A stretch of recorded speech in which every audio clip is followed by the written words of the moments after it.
संपूर्ण देश में चुनाव की तारीखों को एक साथ लाने का सपना, जिसे वन नेशन वन इलेक्शन कहा जा रहा है, अब संसद में चर्चा का केंद्र बन चुका है। हाल ही में केंद्रीय कानून मंत्री अर्जुन राम मेघवाल ने इस बिल को सदन में पेश किया, जिसके बाद से इस बिल को लेकर सत्ता और विपक्ष के बीच गहरी खींचतान शुरू हो चुकी है। जहां सरकार इसे लोकतंत्र के विकास की दिशा में बड़ा कदम बता रही है, तो वहीं विपक्ष इसे संविधान और संघवाद के खिलाफ बता रहा है।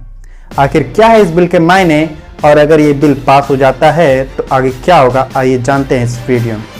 नमस्कार दोस्तों, मैं सुशांत प्रताप सिंह और आप देख रहे हैं यूपी न्यूज। दरअसल लोकसभा में पेश हुए इस one nation one election bill का मतलब है कि लोकसभा, राज्यसभा और स्थानीय निकायों के चुनाव एक साथ कराए जाएं।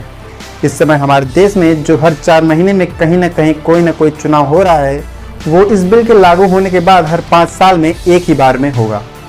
इस तरह इस बिल से बार बार चुनाव पर खर्च होने वाला समय और धन को बचाया जा सकेगा। वन नेशन वन इलेक्शन को लेकर सरकार का दावा है कि इससे गवर्नेंस बेहतर होगी और प्रशासनिक बोझ भी कम होगा। राष्ट्रपति रामनाथ कोविंद की अध्यक्षता में बनी उच्च स्तरीय कमेटी ने इस बिल पर 18 संवैधानिक संशोधनों की सिफारिश की है। कमेटी ने सुझाव दिया है कि चुनाव के लिए एक ही मतदाता सूची और वोटर आईडी का इस्तेमाल किया जाए। साथ ही चुनाव आयोग को एक केंद्रीकृत भूमिका भी दी जाए। इस बिल को लागू करने के लिए संविधान में कई बदलाव प्रस्तावित हैं। एक नया अनुच्छेद 82A जोड़ा जाए, जो लोकसभा और विधानसभा चुनाव को एक साथ कराने की प्रक्रिया को तय करेगा। साथ ही अनुच्छेद 83 और 172 में भी संशोधन किया जाए, जिससे संसद और राज्य विधानसभाओं का कार्यकाल 5 साल तक सीमित होगा। अगर किसी राज्य की विधानसभा अपने कार्यकाल से पहले भंग होती है, तो वहां केवल शेष कार्यकाल के लिए ही उपचुनाव होंगे। इस बिल के लागू होने के बाद सभी राज्यों और केंद्र शासित प्रदेशों के चुनाव 2029 या फिर 2034 के आम चुनाव के साथ कराए जाएंगे। तो वहीं पर विपक्ष ने इस विधेयक को संघवाद और लोकतंत्र पर हमला बताया है।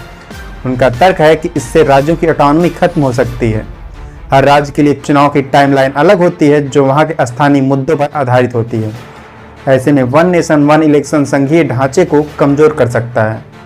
इसके अलावा विधेयक को पास करने के लिए संसद में 2/3 बहुमत की जरूरत है, लेकिन एनडीए के पास फिलहाल सिर्फ 292 सीटें हैं, जबकि जरूरी संख्या 362 है।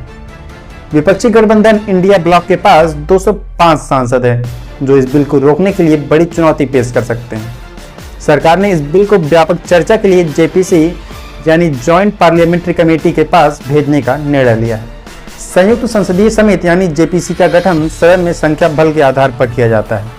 सरकार ने one nation one election bill को सदन में पेश करने के बाद जेपीसी के पास भेजा है।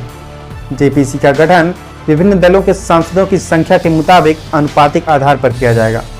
सबसे बड़ी पार्टी होने के नाते भाजपा को समिति की अध्यक्षता मिलेगी और इसके कई सदस्य इसमें शामिल होंगे, जिसके बाद जेपीसी इस बिल पर सभी पक्षों से चर्चा करेगी और अपनी सिफारिशें सरकार को देगी।